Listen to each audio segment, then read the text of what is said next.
Let's talk for a moment about connection. Upward communion, or living connection and partnership with God, is part one of the definition of koinonia. Koinonia is a Bible word meaning partnership, participation, fellowship, social interaction, the benefit from that interaction, or to give and receive. It is an actual living connection where everything that was lost in the Garden of Eden and our relationship with God is restored through our divine connection with Jesus. This is a living connection or a living partnership and is both an upward connection with God and an outward connection with other people. First, we will take the upward connection with God. Communion with God was severed in the Garden of Eden. This happened when Adam and Eve fell from grace by rebelling against God's command. When communion was severed, they were no longer connected in spirit to God and lost the ability to effortlessly interact in the spirit realm. Not only were Adam and Eve severed from communion, but everyone who ever came from them going forward are also cut off from the righteous connection to God. You see, Adam and Eve were actually born again in reverse. By thinking of it this way, it simplifies our understanding of what happened there and then later what was restored. The loss of connection is what God defined as death.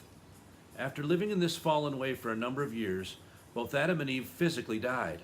The light of life, which John wrote about, was actually put out in the Garden of Eden, and the process of death and decay followed. This light of life was revealed to us again by Jesus when he was in his public ministry after his water baptism. This is why healing flowed from Jesus along with demons being removed from those he ministered to, and even physical death was reversed when Jesus commanded it.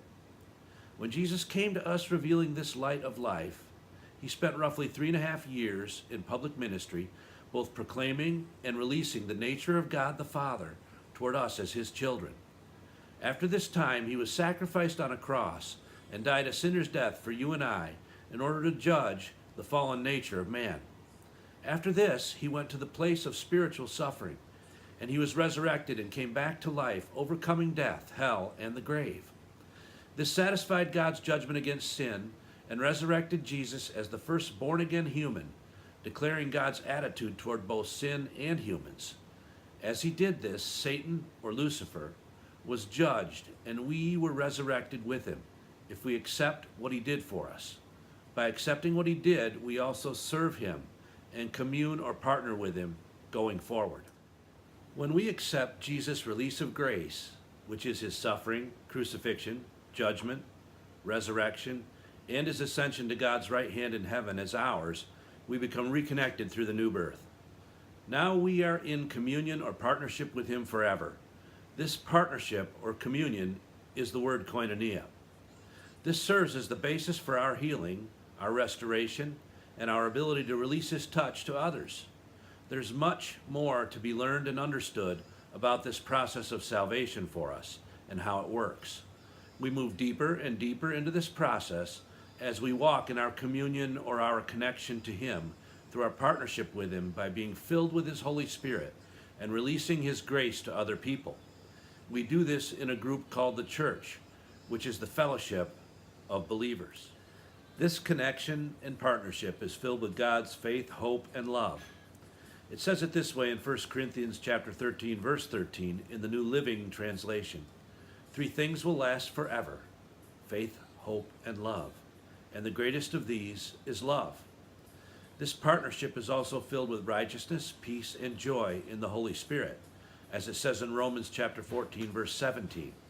This means that instead of wishing for and waiting for these things, that we are actually meant to experience them for ourselves and to express them through our declarations and our actions. This place of vital connection and partnership with God, called koinonia, is where his power and energy flow. This connection allows God to speak directly to us as his children. This connection is how God moves inside us to heal and restore us. And it is also the connection and place where God flows through us to touch others with salvation's healing, peace, and joy. Every good and wholesome thing found only in God flows from God through this connection into us and out through us as his body here on the earth. Jesus represents us in heaven through this same connection. In Hebrews chapter 7, verse 16, it says this, referencing Jesus. This king priest did not arise because of a genealogical right under the law to be a priest, but by the power of an indestructible resurrection life. Later again in the book of Hebrews chapter 7, verses 25 and 26, it says this, so he is able to save fully from now throughout all eternity everyone who comes to God through him, because he lives to pray continually for them. He is the high priest who perfectly fits our need, holy, without a trace of evil, without the ability to deceive, incapable of sin, and exalted beyond the heavens. In the verse that says he arose as our priest by the power of an indestructible resurrection life, the word indestructible comes from a word that means tied together in unity, that is, a united life, or a union with God. Resurrection life is implied. For the priestly ministry of Jesus began after he was raised from the dead. The Aramaic can be translated, he has life-giving power that has no beginning.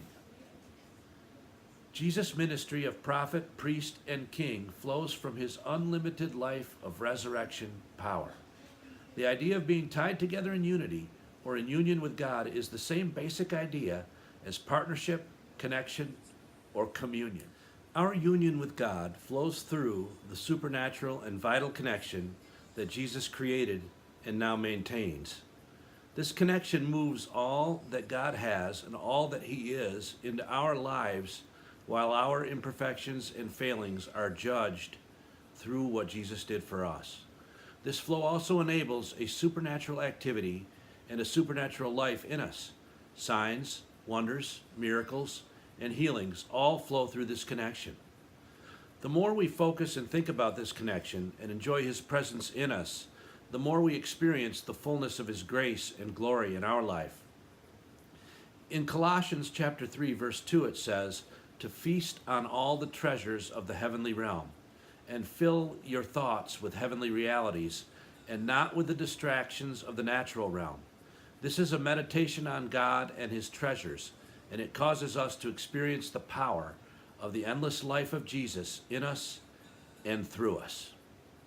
This is meant to be a foundational teaching series for our church, and if you've enjoyed this video, please click the like icon below and feel free to subscribe to this channel in order to get updates on new video posts.